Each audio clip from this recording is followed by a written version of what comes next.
라는 거를 한번 해보겠습니다. 방금까지 했던 거는 전기가 있을 때 자기가 만들어지는 거, 지금 할 거는 자기가 있을 때 전기가 만들어지는 거. 이 현상을 전자기 유도라고 해요. 전자기라는 거는 전기와 자기가 상호작용하는 거를 전자기라고 합니다. 그래서 그 전자기를 유도시킨다라는 뜻입니다. 전자기 유도는 내가 자석을 두고 아래쪽에 코일을 놨어. 이때 자석을 막 움직이다 보면은 여기에 유도 전류가 흐르는 거. 이거를 전자기 유도라고 하는데 왜 유도 전류가 흐르냐? 얘가 가까이 올 때와 멀어질 때 보면은 이 주변에 자기장들이 이렇게 있잖아. 이렇게 있는데 지금 이 자기장이 코일 속에도 있는데 얘가 가까워지지? 그러면 코일을 통과하는 자기장의 개수가 많아지는 거야. 자기장이 변했지, 코일 속에. 혹은 얘가 멀어지면 얘가 뒤로 가니까 코일 속에 통과하는 자기장의 개수가 줄어드는 거야. 이런 식으로 자기장에 변화가 생기는 거야. 근데 코일은 자기장의 변화를 싫어하죠? 자기장의 변화를 없애기 위해서 유도 전류를 만들어줍니다. 어떻게 없애냐면 직접 없앨 수 없으니까 대신에 우리는 반대로 자기장을 형성을 하겠다는 거야. 자기장이 많아지면 반대 자기장을 만들어. 그럼 얘네 두 개가 상쇄되지. 그럼 자기장 개수가 줄어드는 효과가 있는 거야. 그래서 반대되는 자기장을 만들려면은 아까처럼 전류가 필요하다라는 거지. 그래서 자기장을 상쇄시키기 위해서 전류를 흘러주고요. 이때 만들어주는 전류를 유도전류라고 부릅니다. 유도전류. 그래서 유도전류의 방향과 크기를 볼 건데요. 크기 먼저 보면은 유도전류를 강하게 만들 수 있는 방법은 세 가지가 있어. 첫 번째, 강한 자석을 사용하거나 강한 자석 사용하면은 자기장이 많아지니까 유도전류 커지고요. 자석을 빠르게 움직이거나 이것도 마찬가지로 자기장의 변화가 커지고요. 코일에 가문수를 많게 하거나 코일의 가문수 많아지면 전류가 세집니다. 세 가지에 의해서 유도전류 세질 수 있고 그다음에 방향 볼게요. 방향. 유도전류는 자기장의 변화를 없애기 위한 거니까 자기장의 변화를 방해하는 방향으로 흘러요. 유도전류는 정의 내리기를 자기장의 변화를 방해하는 방향. 좀 더 쉽게 바꿔주면은 자석의 움직임을 방해하는 방향.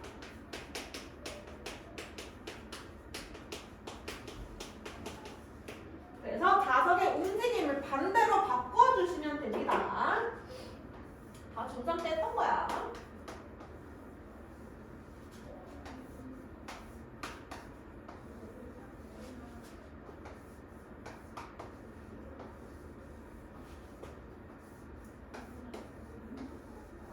네 가지 경우가 있죠. N극이 가까워지는 경우, N극 멀어지는 경우, S극 가까워지는 경우, S극 멀어지는 경우. 이렇게 네 가지 경우가 있어요. 자, 이때 가까워지면은 밀어내면 되고 멀어지면은 잡아당기면 돼. 자, 가까워지네. 밀어내는 거야. 밀어내는 힘 뭐라 그래? 청력. 여기서 청력 발생시켜. 얘는 멀어지네. 다시 잡아당기는 거야. 인력. 얘는 가까워지네. 청력. 얘는 멀어지네. 인력. 가까워지면 청력을 발생시키고 멀어지면 인력을 발생시키면 돼. 자, 청력이 발생되려면 같은 극이 와야 되겠지. 위쪽에 N극, 아래쪽에 S극. 인력이 발생되려면 다른 극이 와야 되겠지. 위쪽이 S극, 아래쪽이 N극. 청력이니까 위에 S, 아래 N. 인력이니까 위에 N, 아래 S. 이렇게 발생시키면 됩니다. 그럼 여기도 똑같이 앙페르 법칙 사용하는 거예요. 자기장 위쪽, 이번에 엄지손가락이 자기장. 자기장 위쪽 전류는 반시계 방향. 자기장 아래쪽 전류는 시계 방향. 얘도 시계 방향. 얘는 반시계 방향.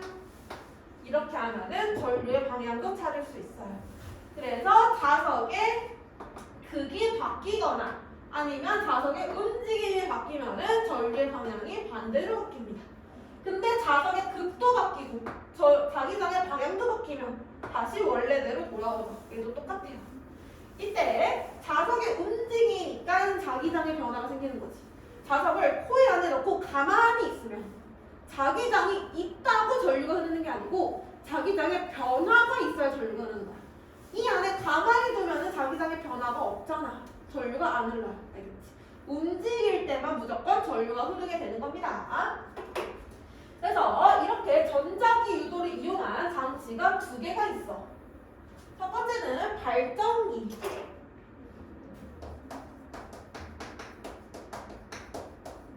발전기는 전기를 발생시키는 기구, 전동기랑 비슷한 기구죠. 근데 전동기 같은 경우에는 전기를 이용해서 운동을 하는 거, 전기 에너지를 역학적 에너지로 바꿔주는 거야.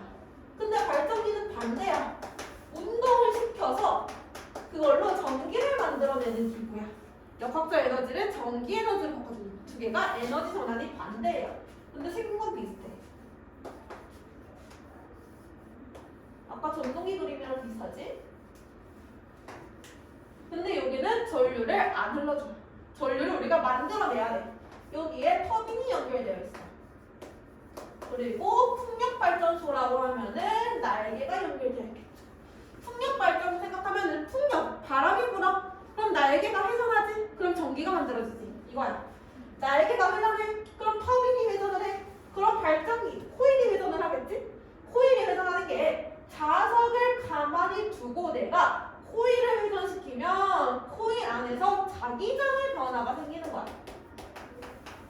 날개가에 의해서 터빈이 회전하고 그러면 코일이 회전할 거고 코일이 회전하면 자기장의 변화가 생긴다.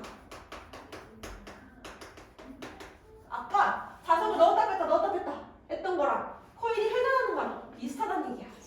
그래서 자기장의 변화가 생기면은 유도전류가 흐르겠죠. 그래서 코일이 회전을 하면은 여기서 전류가 만들어지는 현상입니다.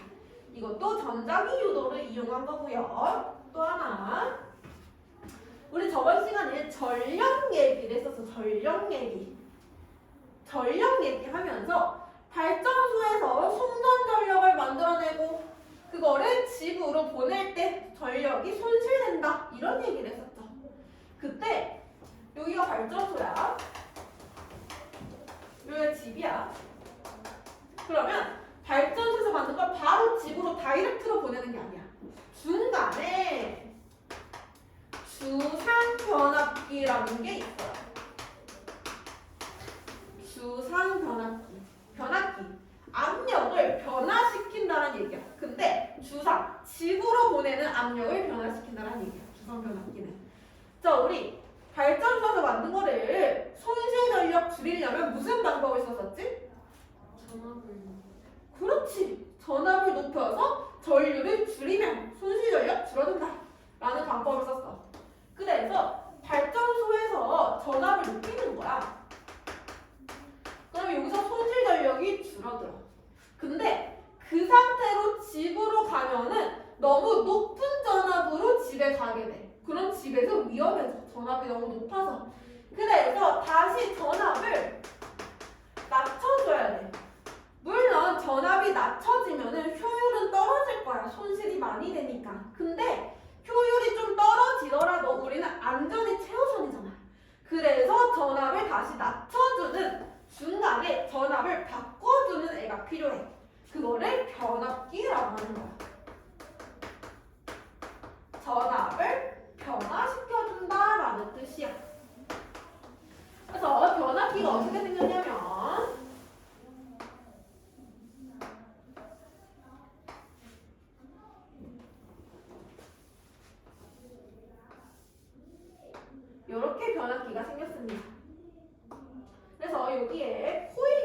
감겨져 있고요.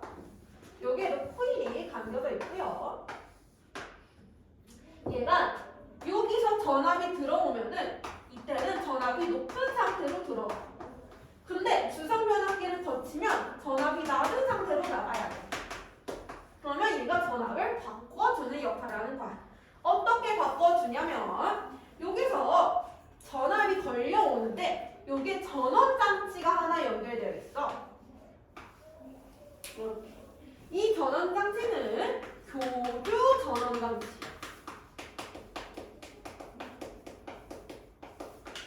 교류 전원장치. 교류가 뭐냐? 자, 전류에는 두 가지가 있습니다. 직류와 교류. 직류는 말 그대로 전류의 방향과 세기가 일정한 전류야. 근데 교류는 방향과 세기가 일정하지 않은 전류야. 막 세졌다가 이렇게 쓰다 세졌다가 이렇게 쓰다 방향도 막 변하고 세졌다가 이렇게 쓰다 계속 변하고 이런 전류야. 그래서 이게 전류가 왔다 갔다 흐르게 되잖아. 전류가 왔다 갔다 흐르면은 전류가 클 때는 만들어지는 자기장도 클 거고 전류가 약할 때는 자기장도 약해질 거고 이게 마치 자석을 움직이는 것처럼 자기장의 변화를 가져다 준다는 뜻이야. 그래서 여기서 전류가 막 왔다 갔다 흘러. 그럼 자기장의 변화가 생겨. 그게 옆쪽에 있는 코일에도 영향을 주는 거야. 전류가 막 왔다 갔다 흐르면은 여기서 영향을 받아서 자기장의 변화가 생기게 되고 그럼 2차 코일에는 유도 전류가 흐르게 되는 거야. 1차 코일은 유도 전류는 아니야. 얘는 전원장치에 의한 전류고 2차 코일에 흐르는 게 유도 전류야. 여기서 전자기 유도 현상이 일어나는 거지. 그래서 이쪽에 있는 코일을 1차 코일, 이쪽에 있는 코일을 2차 코일이라고 했을 때 1차 코일은 전원장치에 의한 거, 2차 코일은 유도 전류가 흐른다. 자, 그러면 여기서 전압이 어떻게 바꿔지냐? 코일의 가문수랑 관련이 있어요. 코일의 가문수가 많아지면 전압도 같이 세져. 가문수와 전압은 비례해요. 코일의 가문수, 이게 N이 가문수. 가문수가 많아지면 전압이 세져. 근데 우리는 전압을 낮춰줄 거야. 그럼 가문수를 낮춰주면 되겠지. 1차 코일을 많이 감아놓고 2차 코일은 조금만 감는 거야. 그러면 나가는 전압이 약해져. 자, 근데 여기서 손실 전력은 없어. 전압기 안에서.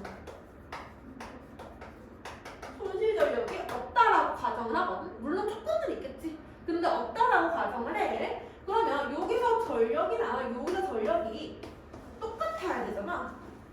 그러면 전력은 VR인데 전압이 얘는 작고 얘는 커. 그럼 전류도 차이가 나겠지. 전류는 어디가 작아야 돼?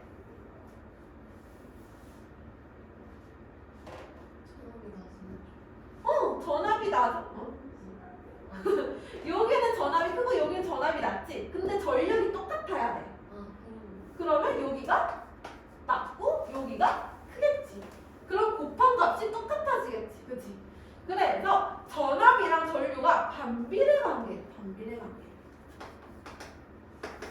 전압이 2차 코일이 작으면 전류는 2차 코일이 더 큰 거야. 전류와 전압은 반비례야. 그래서 저거를 하나의 식으로 나타내면요. N1분의 N2는 전압이랑 비례한다. V1분의 V2. 근데 전류랑은 반비례한다. I2분의 I1이지. 이렇게. 그래서 가문수와 전압은 비례하고요. 전류와는 반비례 관계에 있다. 혹시라도 문제에서 값을 주면은 수치를 주면은 이렇게씩 세워서 풀어주시면 됩니다. 그래서 변압기는 전압을 바꿔주는 장치다. 이렇게 알고 있으면 돼요. 그래서 책에도 똑같이 나와 있어요. 변압기는 전자기 유도에 의해 교류 전원의 전압을 바꾸는 장치다. 변압기의 원리는 1차 코일에 흐르는 전류의 세기를 변화시키며 2차 코일에 유도 전류가 흐르게 되는 현상을 이용해서 1차 코일과 크기가 다른 전압을 2차 코일에 유도한다. 밑에 식 나와져 있죠? N2분의 N1은 V2분의 V1은 I1분의 I2 똑같은 식입니다. 근데 이때 양쪽의 전력은 항상 같다라고 되어 있어요. 손실 전력은 무시한다. 여기까지 됐죠? 혹시 질문 있는 사람? 없습니다. 73페이지 문제 풀어볼게요.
맞춰볼까요?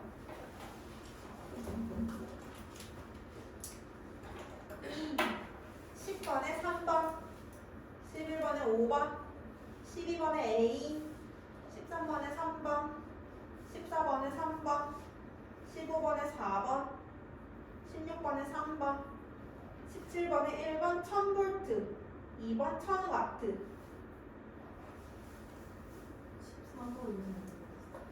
14번. 다음 그림과 같이 솔레노이드의 오른쪽에 가벼운 구리고리를 매달아놓고 솔레노이드에 전류가 흐르게 하였다. 스위치를 닫을 때와 닫고 있을 때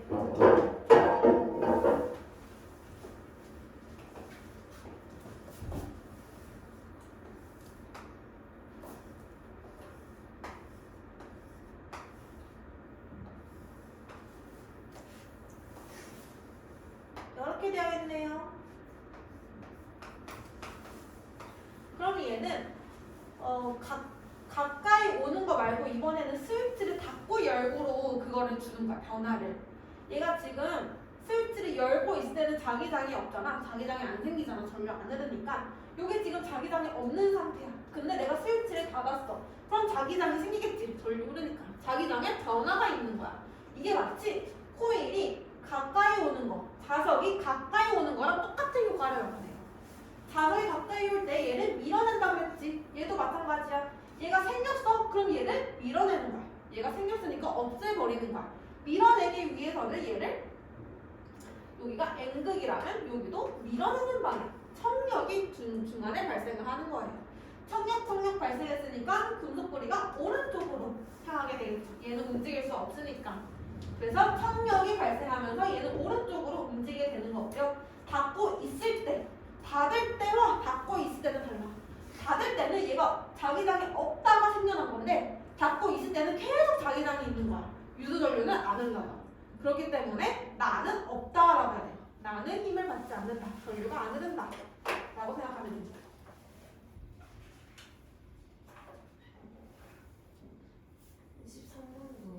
13번.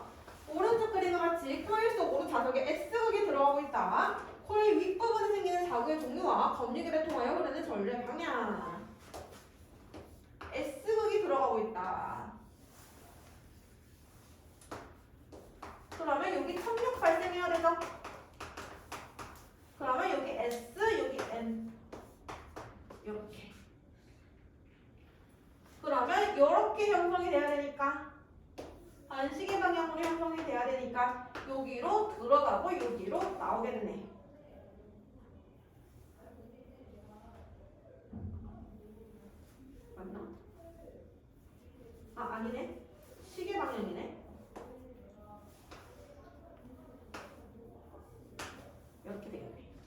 그러면 A, G, B로 흐르죠. 위에는 S는. 따라서 3번이 되겠네요.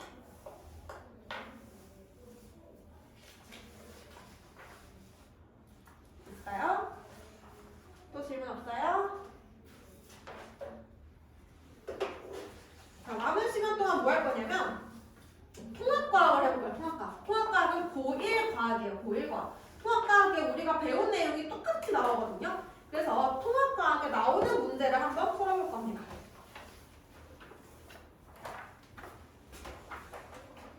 자, 뒤로 넘어가서요. 앞에는 개념이니까 집에 가서 한 번씩 읽어보시면 우리가 배웠던 내용 그대로 있습니다.